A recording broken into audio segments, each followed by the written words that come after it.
World where 1945 didn't end in Allied victory. A world where Nazi Germany dominated Europe. Asia was reshaped, and the balance of power shifted forever. Cities like London, Paris, and Moscow might have fallen under totalitarian rule, while technology, culture, and global politics were rewritten to fit Hitler's vision.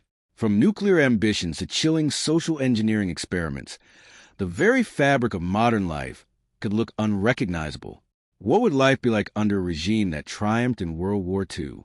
In this video, we explore the terrifying alternate reality of a Nazi victory and the consequences for humanity.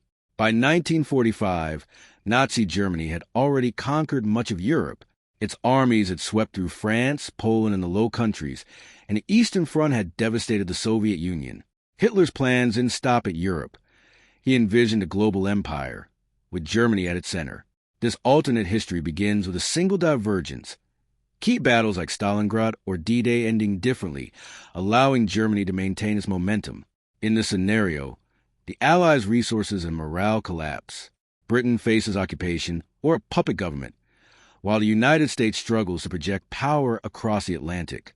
Without the pressure of a Western front, Germany could pour resources into advanced weapons programs, potentially accelerating jet aircraft, rocketry, and even early nuclear research. Socially and culturally, the world would be shaped by Nazi ideology. Oppression, surveillance, and systemic persecution would expand far beyond historical boundaries. Resistance movements might persist, but the scale of control and propaganda would make organized opposition nearly impossible. Beyond Europe, the geopolitical landscape shifts dramatically.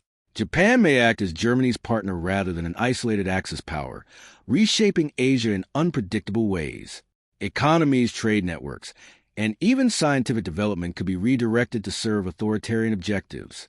In essence, a German victory would not just alter borders, it would redefine the trajectory of human civilization. Every facet of life, from politics and technology to art and education, would bear the imprint of a regime that succeeded in crushing the free world. The turning point came not with a single battle, but a cascade of events that tilted the scales irreversibly. In this alternate history, Germany won Stalingrad. The Soviet winter still raged, but Hitler's generals, having learned from past mistakes, executed a coordinated assault that trapped Soviet forces entirely. Entire divisions were encircled and destroyed, leaving the Red Army shattered and unable to mount a meaningful counterattack. Moscow fell, its population fleeing or enslaved under the brutal occupation policies of the Nazi regime. With the Eastern Front secure, Germany redirected resources westward. Meanwhile, in Western Europe, D-Day never succeeded. Operation Overlord faltered under unprecedented German defenses and improved intelligence that predicted Allied landing zones. Normandy became a bloodbath for the Allies, and the beachheads collapsed. Britain, isolated and demoralized, faced a very real possibility of invasion or the imposition of a puppet government. Prime Minister Winston Churchill, who had been a symbol of resistance and hope, found his speeches drowned in the growing despair as Germany consolidated control over the continent. This victory emboldened Hitler's vision of a new order. The Third Reich didn't stop at occupation. It moved aggressively to reshape the world in its image. The Nazi regime's racial policies, previously contained within conquered territories, expanded unchecked. Cities were purged of populations deemed undesirable. Ghettos turned into labor camps on an industrial scale. Scientific experiments, already horrifying in reality, escalated as funding poured into projects aimed at controlling human biology, enhancing soldiers, and even pursuing the development of nuclear weapons. Germany's technological race accelerated, with jet aircraft, rockets, and missiles being deployed strategically across Europe and eventually beyond. Resistance movements arose in pockets. Partisan groups in France, remnants of the British underground, and scattered Soviet fighters. But the scale and sophistication of Nazi control made coordinated opposition nearly impossible. Propaganda spread like wildfire, not just through newspapers and radio, but via early television networks, indoctrinating populations with fear and loyalty to the Reich. Every rebellion was met with ruthless retaliation, making survival itself an act of defiance. Across the globe, the Axis powers' coordination intensified. Japan, seeing Germany's unbroken momentum in Europe, strengthened its own hold over East Asia, while Germany provided support and resources to ensure Japanese domination. Trade, industry, and raw materials were funneled through a global network designed to serve authoritarian objectives. The United States, delayed by losses in Europe, faced mounting pressure. Without Britain as a staging ground, the Allies struggled to project power across the Atlantic, forced to divert attention to fortify the Americas and defending against potential German air raids from newly developed long-range bombers. Scientific advancement, a potential saving grace for humanity, became a tool of oppression. Projects like the German nuclear program, which historically lagged behind the Manhattan Project, now received uninterrupted focus and funding.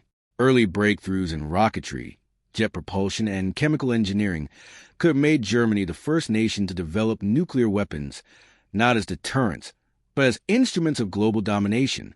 Cities across the world faced the real possibility of annihilation if resistance persisted.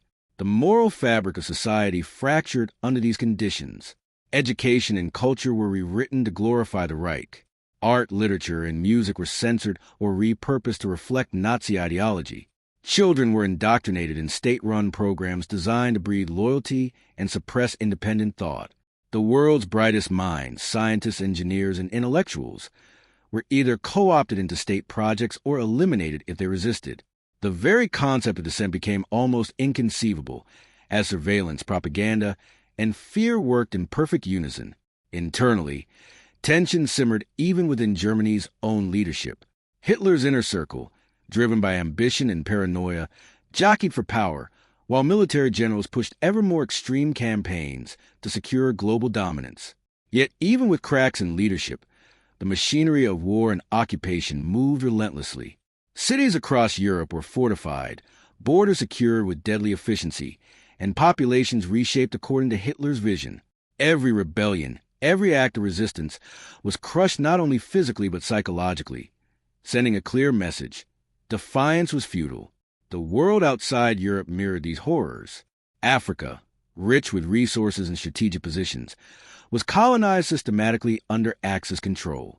Asia, dominated by Japan, faced mass exploitation of labor and natural wealth. South America, largely isolated from direct conflict, became a hub for Axis trade, scientific research, and even secret experiments. The ripple effects reached every corner of the globe. Economies shifted, alliances dissolved, and nations that had once been sovereign found themselves either coerced into submission or destroyed outright. At the heart of the conflict lay a terrifying question.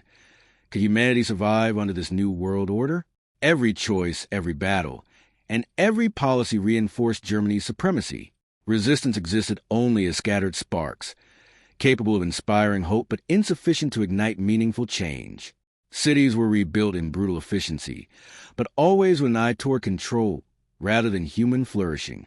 Technology accelerated, but for domination rather than discovery.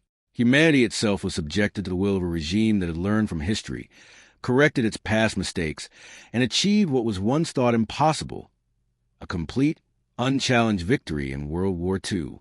In essence, the main conflict was no longer just military. It was existential.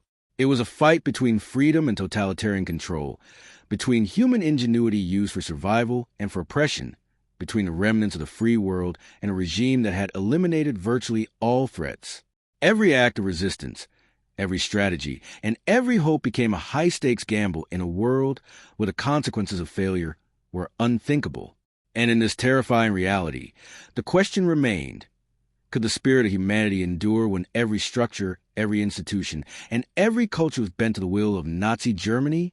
Even in a world dominated by Nazi Germany, history is never entirely predictable. The turning point of this alternate timeline came not on a battlefield, but in the interplay of ambition, technology, and human error. By 1947, Germany's control over Europe seemed absolute. The Red Army had been shattered, Britain was isolated, and the United States struggled to mobilize for a full-scale counterattack. Germany had perfected the infrastructure of occupation, and the new order appeared unstoppable. But beneath the surface, cracks were forming. Hitler's relentless push for rapid technological superiority, rockets, jet aircraft, and nuclear research stretched resources thin. The ambitious programs required vast manpower and raw materials, leaving key supply lines vulnerable. In addition, the Reich's inner circle was fracturing. Rivalries between military leaders and Nazi bureaucrats grew increasingly bitter, as each sought favor, influence, and control over Germany's future.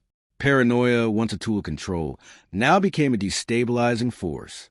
Meanwhile, resistance movements began evolving from isolated sparks into coordinated networks. Former Allied intelligence officers, European partisans, and even disillusioned German scientists quietly collaborated, sharing information, sabotaging production, and feeding critical intelligence to the few nations still opposing the Reich. These actions were small in isolation but cumulative, slowly eroding Germany's invincibility. Secret uprisings in key industrial regions disrupted weapons production and created uncertainty within the Nazi hierarchy. The tipping point came with an unexpected breakthrough in nuclear technology. While Germany had raced toward a weapon of mass destruction, delays and miscalculations meant it was not yet ready for deployment.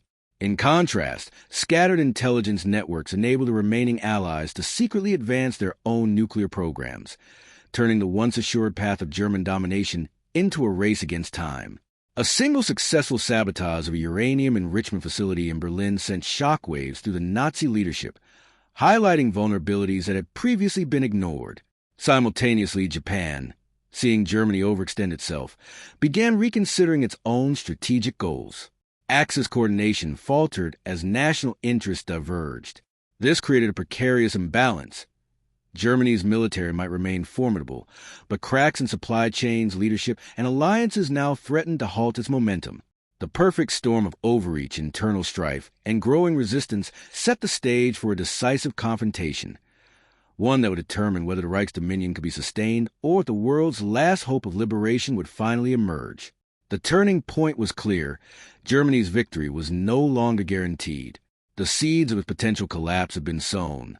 Through miscalculation, human error, and the resilience of those who refused to submit, the war of occupation was still brutal and far from over, but the illusion of invincibility had been shattered. From this moment, every action, every decision, and every battle carried the weight of ultimate consequence. The future of the world now hung precariously in the balance.